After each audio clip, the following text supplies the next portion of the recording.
Bismillahirrahmanirrahim. Assalamualaikum warahmatullahi wabarakatuh. Pada video ini saya akan menjelaskan tentang reaksi-reaksi identifikasi alkohol. Reaksi identifikasi adalah reaksi untuk mengetahui apakah suatu sampel itu mengandung alkohol atau tidak, ya. Atau untuk mengetahui juga jenis alkoholnya, apakah dia alkohol primer, sekunder, atau tersier, ya. Kalau secara umum reaksi identifikasi alkohol ini disebut juga kalau dalam analisis kimia sebagai rangkaian analisis kualitatif senyawa organik. Oke, nah ada beberapa reaksi yang digunakan untuk mengidentifikasi alkohol. Yang pertama adalah reaksi Lucas. Apa itu reaksi Lucas? Reaksi Lucas itu merupakan campuran larutan ZnCl2 dalam HCl pekat. Ya. Jadi kalau misalnya kita tambahkan suatu reaksi Lucas pada suatu senyawa yang kita ketahui si senyawa itu ternyata alkohol, tapi tidak tahu dia itu primer, sekunder, tersier, maka kalau ditambahin reaksi Lucas kita bisa tahu nih jenis reaksinya, jenis alkoholnya apakah primer, sekunder, atau tersier. Ya.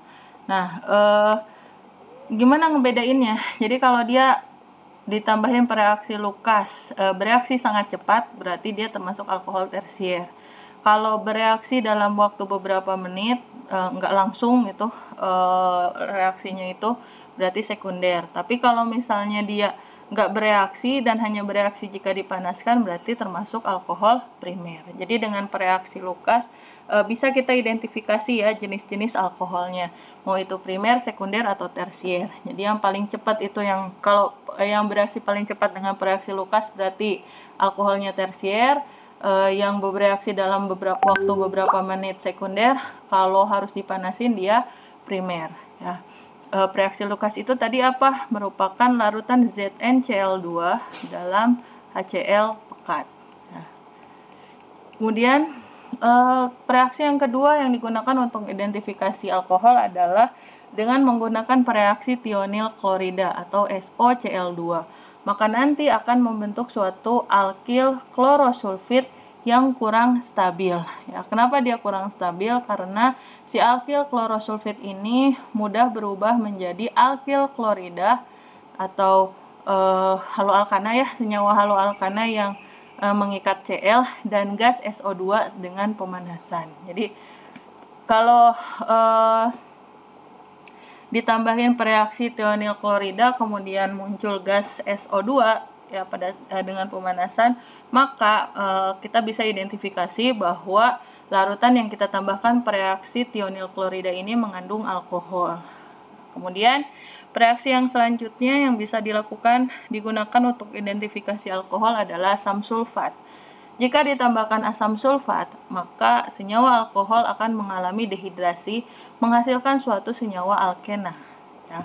Nah, sama dengan reaksi Lucas, reaksi dehidrasi alkohol itu paling cepat jika terjadi pada alkohol tersier, kemudian dilanjutkan dengan sekunder, dan yang paling lambat adalah primer. Ya, jadi dengan jumlah atom karbon yang sama, alkohol tersier itu dehidrasi lebih cepat dibandingkan alkohol sekunder dan primer.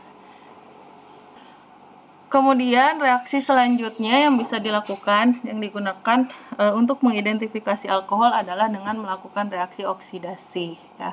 Jika suatu alkohol kita tambahkan suatu oksidator, misalnya KMNO4, ya, maka si alkohol tersebut bisa teroksidasi. Ya, tergantung alkoholnya. Kalau di alkohol tersier dia tidak akan teroksidasi ya kalau ditambahkan suatu oksidator. Ketika mengalami reaksi oksidasi, si alkohol ini nanti akan membentuk senyawa karbonil. Senyawa karbonil itu adalah senyawa yang mengandung gugus C rangkap 2O ya. Ini senyawa karbonil. Nah, karbonil yang bisa dibentuk dalam reaksi oksidasi alkohol itu apa? Ya, bisa berupa keton ataupun aldehid ya. Nah, kapan si alkohol bisa teroksidasi menjadi keton? jika alkoholnya itu berupa alkohol sekunder. Tapi kalau di alkohol primer, maka akan teroksidasinya membentuk aldehid ya.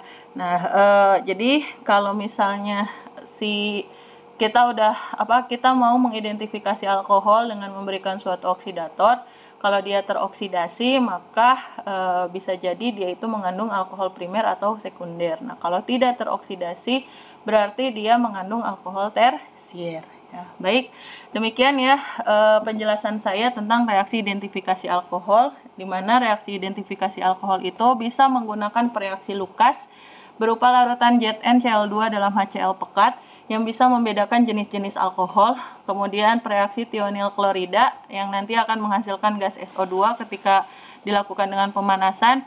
Kemudian dengan reaksi H2SO4 atau asam sulfat, dia akan mengalami dehidrasi menjadi suatu senyawa alkena. Dan yang terakhir dengan suatu oksidator, ya, akan mengalami reaksi oksidasi dengan membentuk senyawa karbonil kecuali untuk alkohol tersier.